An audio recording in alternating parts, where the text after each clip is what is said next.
Hi, today we're gonna briefly talk about what is the implications of legalizing and regulating sex work. I will be in the stand and the posture of being against, and my sister is going to be in favor.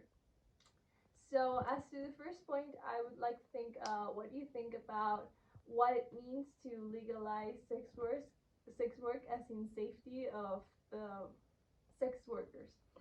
First of all, I think that there is a lot of information about sex work that we don't know, and that is it's a practice that we barely know. Like I don't know. I don't have the numbers, but like 10% of what really is going on in terms of sex work, and I think that it's related with the human trafficking.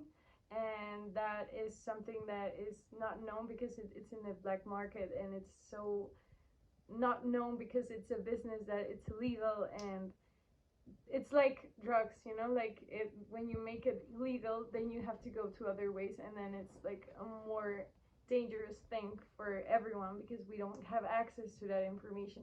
So if you put a policy on sex workers so that it's legal and they have rights and safety, then you will be protecting those people that need those things, because first of all, it's a need.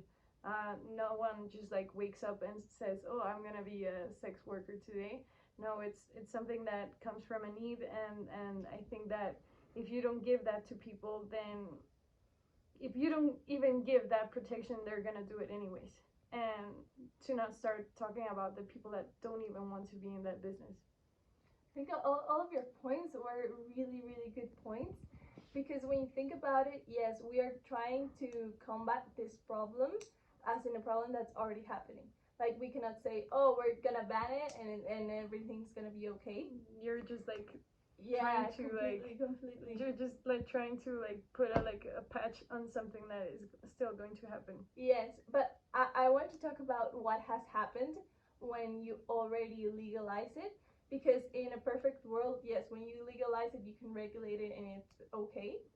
Yeah. But I think you need to go to the real life examples that have happened and you need to look at the data. And that's a good thing that we have data now because some countries have already legalized it. And if you wouldn't have even started doing that, then you wouldn't have feedback. Yes, but the problem is that this feedback is not really good. In like Dutchland, there has been data like of 5% of these sex workers actually register.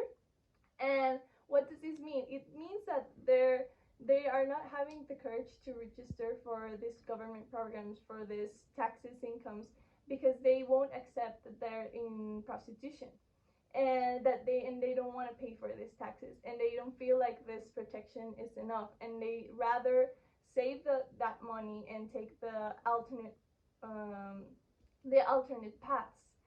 And the problem that happens here is that when you legalize something, it makes it correct. It changes the moral society's view for it to be okay. Okay. And yes, some people might be against it, but the numbers change. And when this happens, the demand for sex workers increase. And when demand increases, then inevitably there's going to be more work. And the problem is that this actually causes more human trafficking because it's not being really regulated because it's not being really submitted to the government. It has more demand, so there's more space for this human trafficking's uh, data to increase. Okay.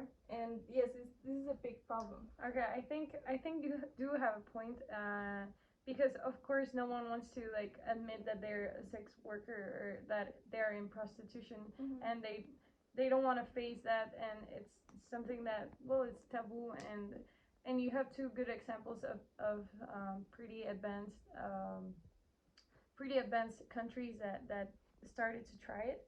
But I think that this is more of, okay, we get feedback, and how do we change that? No, it's, oh, it doesn't work, and then we stop and it's still banned.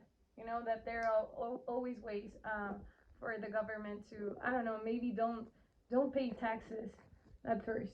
Like there are also paths within legalizing sex work.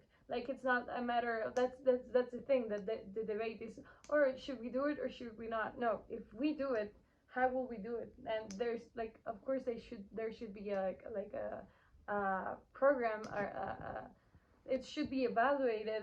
It shouldn't just be like a tryout and then it went wrong and then we stopped. You know, like of course we get feedback and then we try it in another country and maybe we get a different feedback. Like it's a matter of investigating what's the cause of what is happening.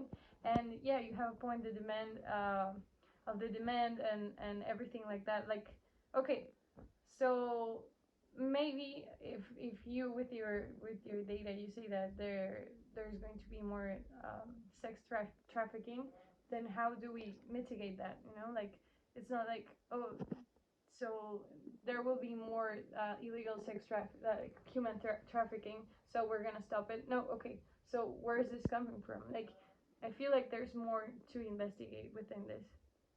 Yes, completely. But the problem is that you're thinking, okay, so where does this problem come from?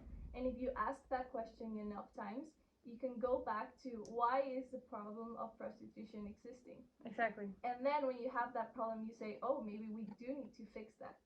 So apart from only fixing like how to regulate prostitution, if you already have that options of making problems of making programs of using the government's resources, then you can change that to actually helping it reduce the numbers of prostitution. I feel like of course, but if if human trafficking has been going on for years and decades, and I don't know how many years, but then why haven't we fixed that? Why don't we have numbers that prove that we have done something about it? We don't need to talk about legalizing or still banning sex trafficking if we don't talk about what has really been done.